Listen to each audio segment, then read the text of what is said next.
News First, Newsline with Faraz Shauketaly. Very good morning to you. This is Newsline, live as always from the Newsfirst studios in Dawson Street in Colombo. And on this wet morning, we've got a guest here who will surely liven proceedings up with his take on the state of the nation in terms of current affairs, politics and administration. In fact, economically too. Let's say good morning in that case to our guest this morning, Mr. Azaath Salley. Very good morning to you, Azaath. Good morning, Faraz. Joy, good to see you here. Nice seeing you too. And I hope you're not going to dominate the proceedings this morning, like you've. But I thought I'd ask you. You're in the council, aren't you? Yes. In the Colombo Municipal Council. What's all this business about? An additional expenditure of 5.7 million on the mayoral washroom. I was in the council also when this issue came up. Most of the members have raised this issue. Yeah. And most of the newspapers have also reported and saying that the former mayor had spent 4 million rupees on a toilet. Yeah. And after 4 years. For 4 years, yeah. 4 years. And that mayor, of course, never used that bungalow. Yeah. Only for meetings, he very often used it. Yeah. He was not staying there. But now they have got their priorities mixed up. Yeah. I think there is so much of things that have to be done in the city of Colombo. Forgetting all that, their more concentration is on the bungalow and the mayor's office. What was the explanation the mayor offered then? She said 4 years ago it was done at an expenditure of 4 million rupees, yeah, and that she has to move in there, yeah, and that she wants that done. So then the argument was, most of the members say, see the state of the public toilets, yeah, which actually needs repair and investment, but all those things are neglected and they are going on this. So this had been, see, right throughout Colombo had been dominated by the UNP. And there is nobody to question them. So it's given a free hand and they do what they want. But it sounds disgraceful. Very, very. Well, only because it's for you. And the problem is now the councils are governed by the provincial council and you have the local government minister with us.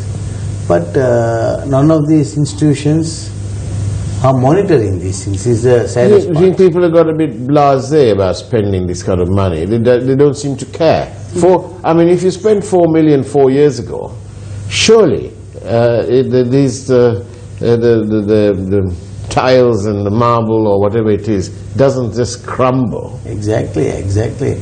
And that's why I think most of the websites and WhatsApp groups, they have asked whether it's a golden toilet.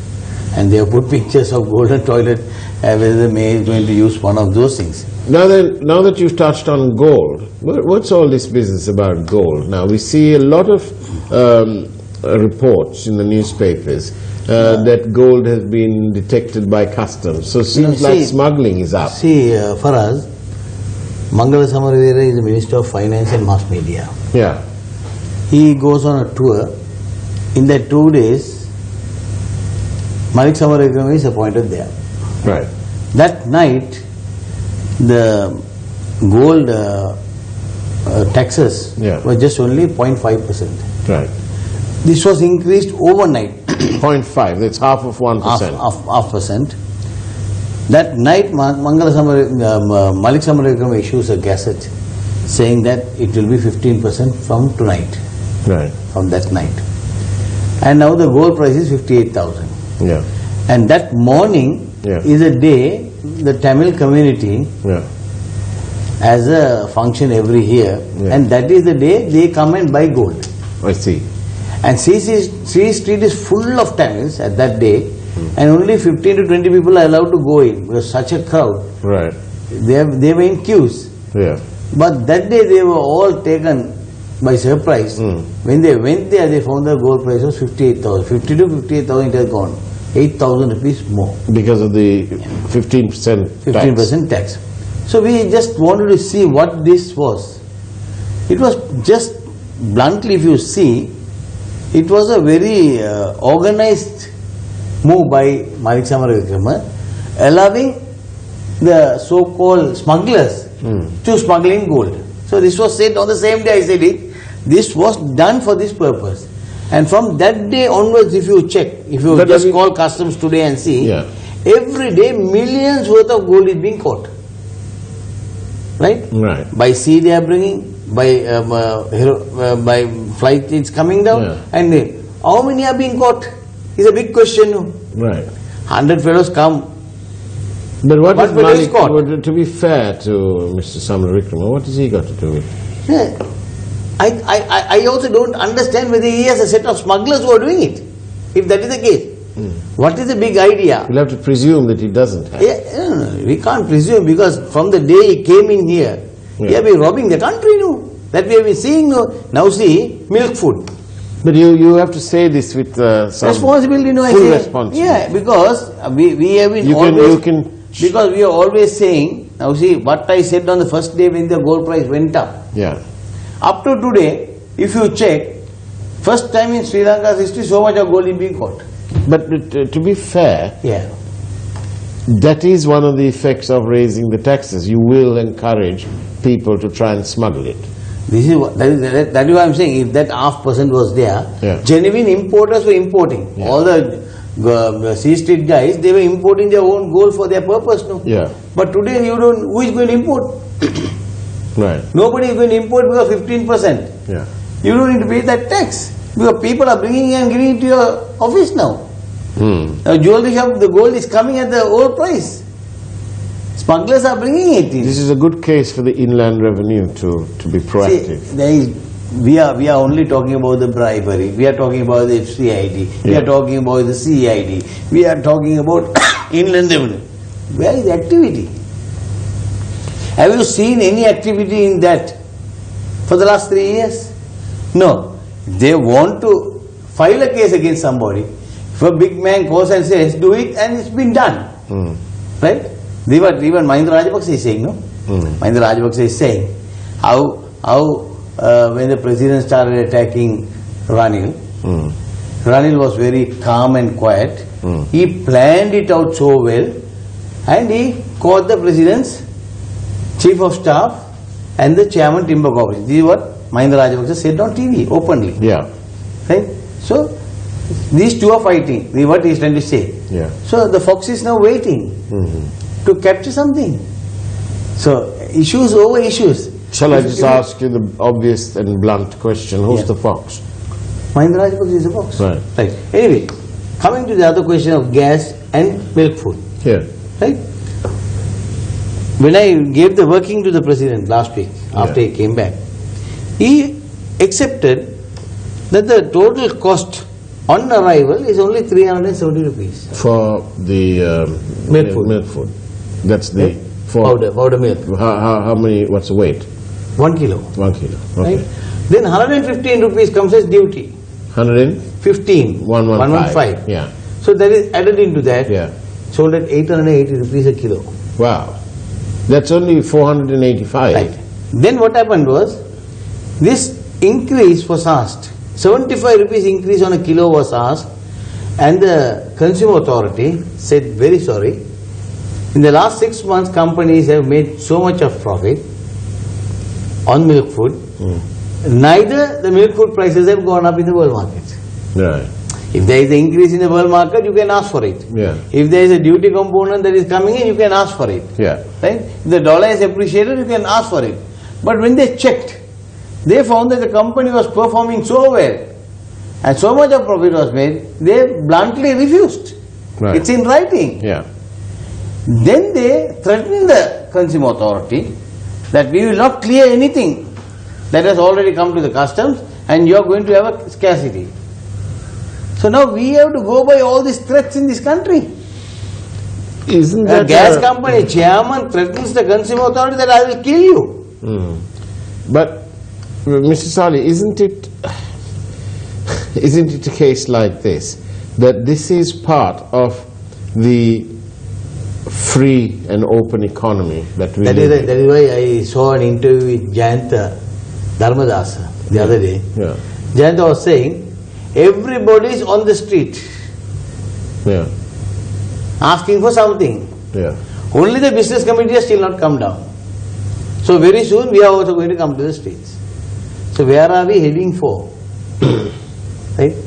Now, you have the GMO strike today. What would you like to see? No, would you like to see the government intervene and set a price limit? Government has to put its foot down. No, you have your workings. You have a consumer authority. You have a consumer commission. But all these people have done the workings. Yes, but sometimes. Why wait? Then what is happening is you put another committee. What is that committee? Comprising of 4 ministers.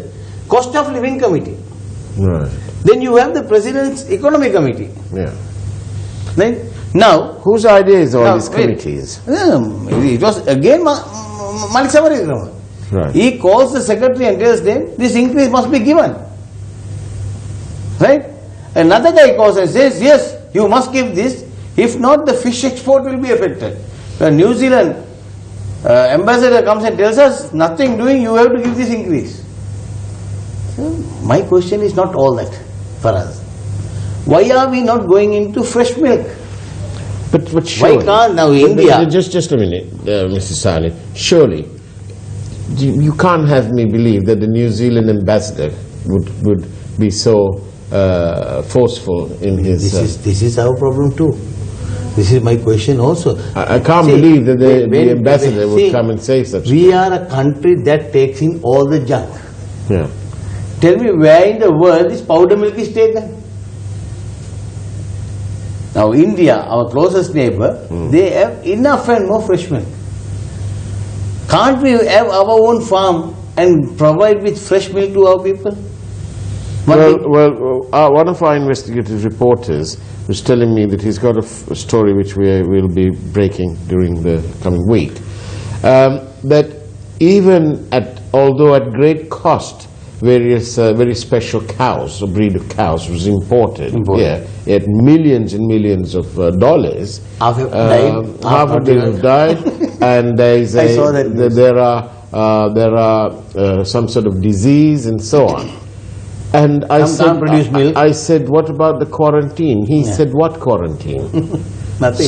So I'm a little bit. That's the answer to your question as to what we. In the end, we might have mad cow disease here. See, you don't need the government here. Government only have to give some subsidy, asking people to do it. Now the farmers are coming out in big numbers, saying that we can't do anything. They have a problem with the elephant, either they have a problem with the drought, all that. At least those people can be compensated by giving 2 cows to each family. Right. Right? Then we can have the milk collection center where they can collect. Now India is doing that. Why can't we get Indian support? Or even forgetting all that, we can import Indian milk. No, fresh milk can give it to our people. Why we bring this junk and give? Why are we not thinking in these terms? We are always talking about big time money only. Well, not really. Maybe they must have their own. There must have been some reasoning.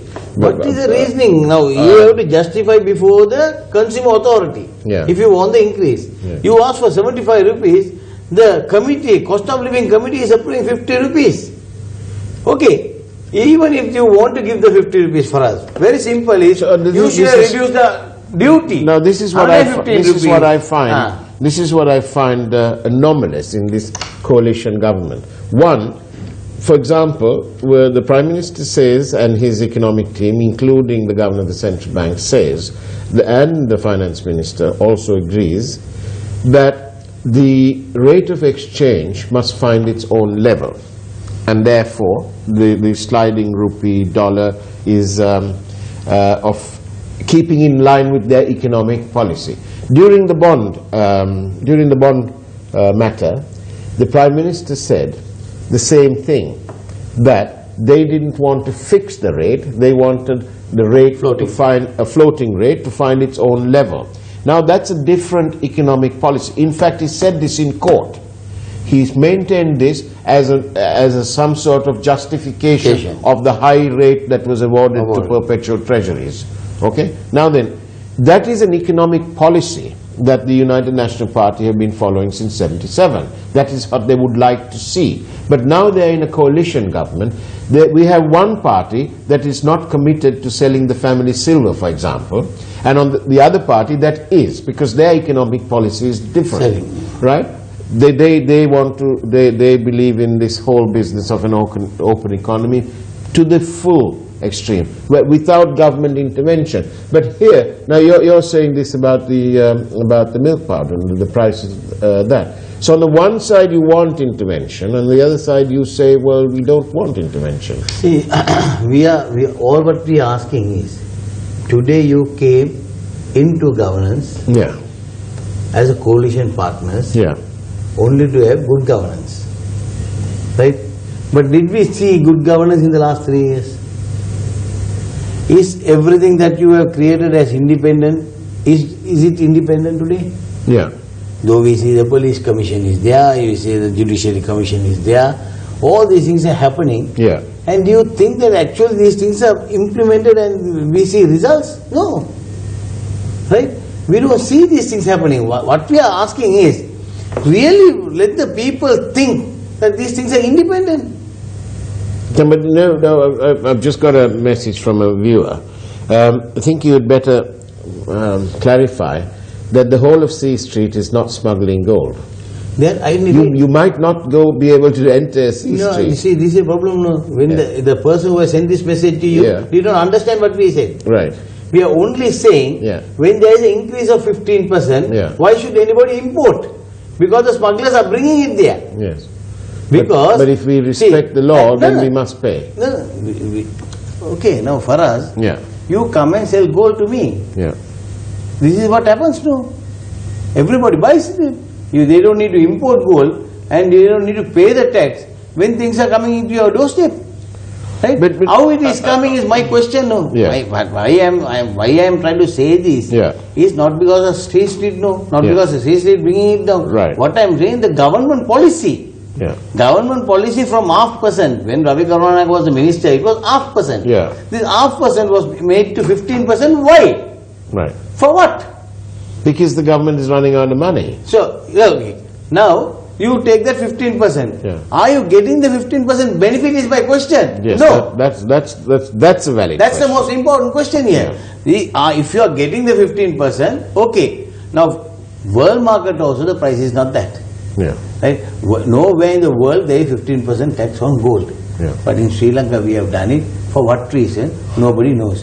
And from that time to today, my argument is that you have to really emphasize and see how much of gold has been caught in customs at the Bandanagar International Airport.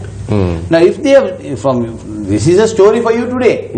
Right? For you today to call the customs and ask, every day they will give you so many millions of gold. So, my question is not only that, so many millions have been caught, so many millions have come out. If 1,000 people are coming, you can't check them all. You can't check them all. So you are catching one person and you say that today 4 million or 40 million, 100 million, 80 million caught. But what about the people who have gone without that? Does this make it less attractive for the Indian day shopper to come to Sri Lanka and buy gold here and smuggle it back in? No, they can't. No, they can't. They can't now. Earlier it was happening for us. Now there was gold coming in and gold going out. And you can buy it anywhere. But today what happens is, at 58,000 rupees, who will buy gold? What's the price? Earlier it was 50,000. So it's now not practical. Not practical. Not practical. No. So the smuggling of gold into India is gone. It's gone. Right. So not only that, even buying, our buying power has come down completely. People are not buying gold now. Even if you have a function, the Tamil community had a function that day. The day this was increased, also when they came, because there is a festival-like thing that they have to buy gold. But on that night only they increased the rate. But in a perverse sort of way, it's good timing on the minister, because if he wanted to impose the taxes, that's the day to do it. Because he knows that whatever the price, people are going to have to pay. But only one day, no? One day, that means you are targeting a community, if that is the case. You want to eat at a community. You have already eaten them for 30 years, and you again eat them. No, but that's a little bit. Is that the argument? No, that's not the argument. So now, that's not the argument. Now see, Who are the people who bought this government? Yeah. If not for the minority vote, the Tamil Muslim vote, this government is not there. But you can't favor people on taxation on basis of that. Not only taxation, Father. Yeah. Okay, we will just talk. These two communities brought this government into power. Yeah. What have they done? Okay, when the no confidence came, when they gave 16 demands, 12 were met by the Prime Minister. Right. Okay, you vote for me, I give you 12. Yeah. But in return, did the Muslim community do that? Did the two Muslim parties who have 12 members in parliament out of the 21, right, put any demands to Mr. Wickramasinghe, okay, we are going to vote? No, they only said that person is not satisfied, this person is not satisfied, my party might vote against you, and they ask for money only. There is, I hear what you're saying, but there's a nice question coming in, a valid question. Does the government keep the gold that is caught to add to the government coffers? What happens to the gold that's seized? People are still asking where this LTT gold is. Well, it was buried underneath some stupa. I'm not talking about what was buried. I'm asking about what the army came and gave it to the government. Yeah. Where is this gold? Yeah. Various talks of this being. Did this government make a statement on that? Yes. My issue is also that, Faraz. Yes. Why are we going and covering all the sins that were done by the previous government? Why can't this government make a statement and say, this amount of gold was bought in, this amount of gold was sold to whatever country's name, they can give the name, and say that this place and central bank got the money. Why can't you say that? Yeah. Nobody is saying it. My problem right throughout the last 3 years I'm saying is, you are not coming out publicly and telling what the previous regime has done. Now what they say, central bank is not even in a position to calculate how much of loan Rajapaksas have taken. If central bank can't bring the amount of loan that they have taken, that's all rubbish. Rubbish, no? That's complete rubbish. Complete rubbish, no? Yeah. So you and don't know what trade they have taken, how much they have taken. How can a government say these things for us? We must actually know what our liability is. But it's the same government who cannot admit that the rupee component of the national debt, including the foreign debt, in terms of the rupee side of it, has gone up. They don't want to admit it. They say that they are borrowing in dollars and repaying in dollars, and that they are repaying through the vast reserves. But my question would be, which is the fairy godmother that is filling the reserves? Where do we get the dollars? I'm afraid that Ravi Karunanayake had the best explanation. He said we earn in rupees, and he said, the rest of the questions you can direct there, somewhere else. Exactly. Now that's the bottom line. More than that, the Prime Minister says when he gets $1 billion for the central highway, that he is the most happiest person because I have got $1 billion with a B loan. Yeah. So is a country going to be happy with $1 billion loan? Is that what we need right now? Exactly. That's why I say the UNP has got its priority mixed. That way council is also like that, the government is also like that.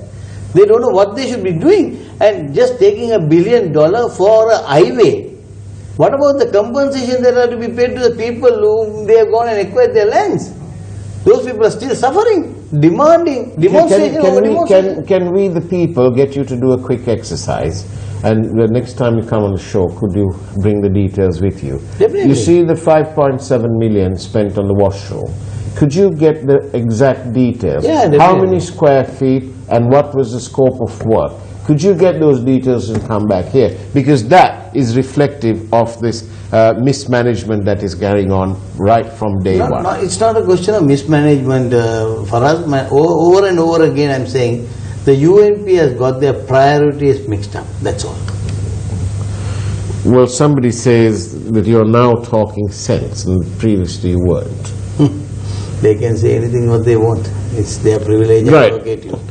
Now then, so gold is being when it's confiscated by customs, they eventually sell it at auction.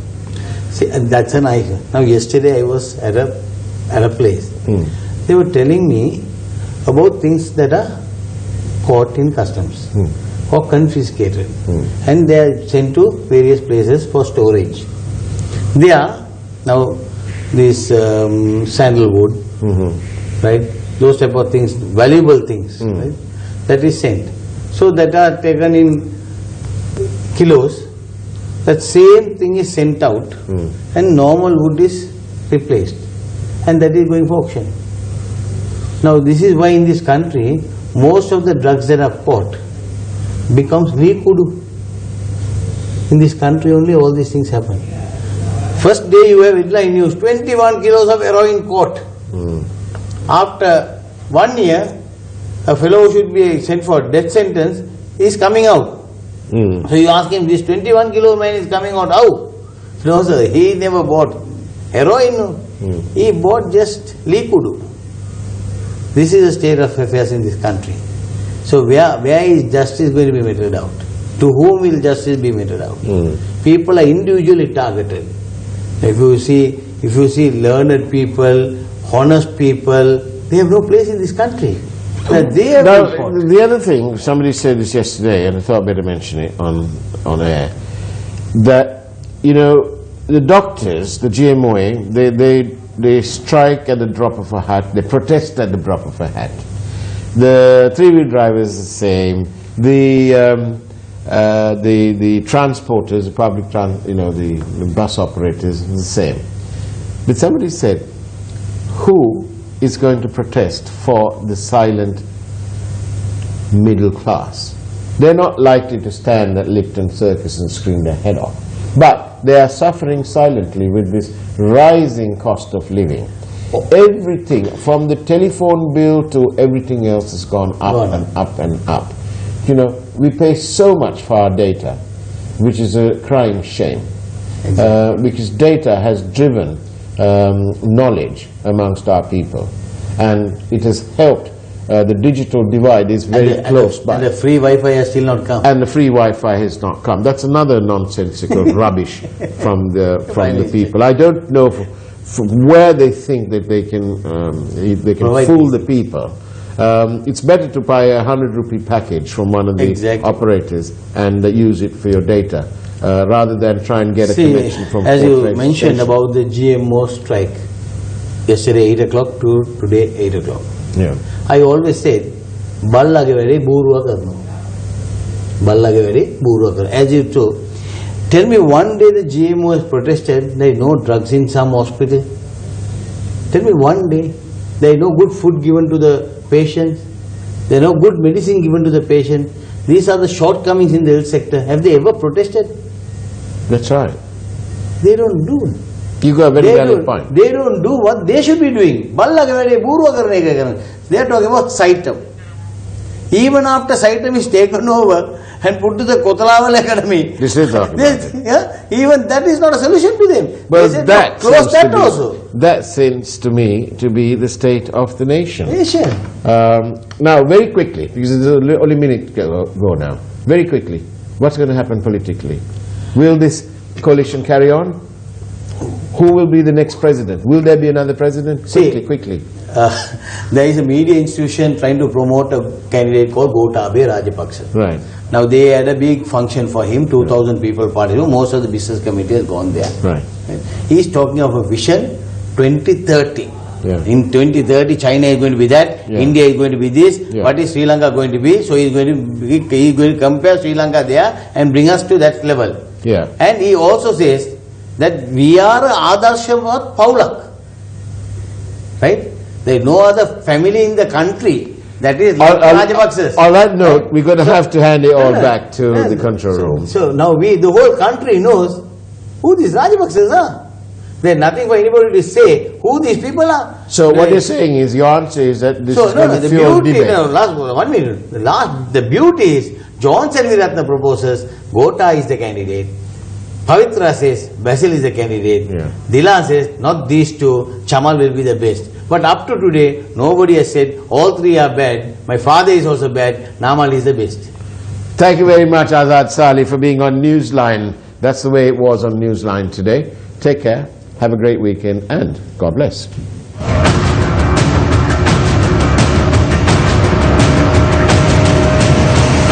News First, Newsline with Faraz Shauketaly.